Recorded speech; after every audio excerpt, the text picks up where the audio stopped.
Hi friends, big boss update గురించి చెప్దాం అనుకుంటున్నాను. వైల్డ్ కార్డ్ ఎంట్రీలో దువ్వాడ మాదిరి గారు వచ్చారు కదా, నాకైతే ఏం నచ్చడం లేదు. సరే, ఆమెకి ఎంత కోపమైన ఉండని, బట్ సౌమ్యంగా చెప్పడం నేర్చుకోవాలి.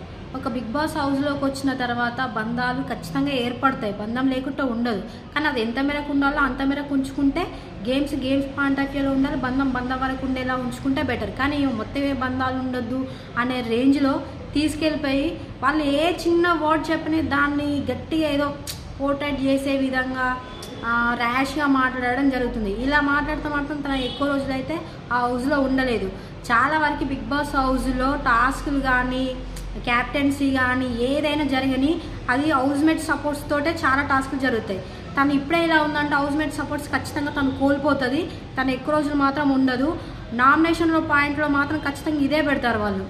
ఏంటిది, నేను నార్మల్నే మాట్లాడాను కానీ తను నార్మల్ మాట్లాడకుండా చాలా ర్యాష్గా మాట్లాడుతుంది, అర్థం చేసుకోవడం లేదు, తన వయసులో పెద్ద ఆవిడ అని చెప్పేసి నామినేషన్ పాయింట్లు నువ్వు పాయింట్అవుట్ చేసింది ఒక్కరినే కావచ్చు, కానీ హౌస్మేట్స్ మొత్తం పాయింట్అవుట్ చేసి తను ఖచ్చితంగా నామినేషన్లోకి తీసుకొస్తారు. తనకు అప్పుడు అర్థమవుతుంది హౌస్మేట్ సపోర్ట్స్ ఉంటేనే ఈ హౌస్లో సర్వైవల్ అవుతామని చెప్పేసి అప్పుడు తనకు అర్థమవుతుంది.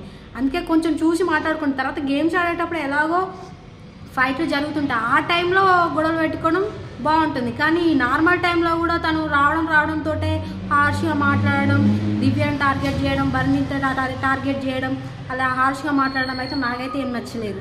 మీకు ఈ ఒపీనియన్ నచ్చినట్లయితే నా ఛానల్ని సబ్స్క్రైబ్ చేసుకోండి ఫ్రెండ్స్.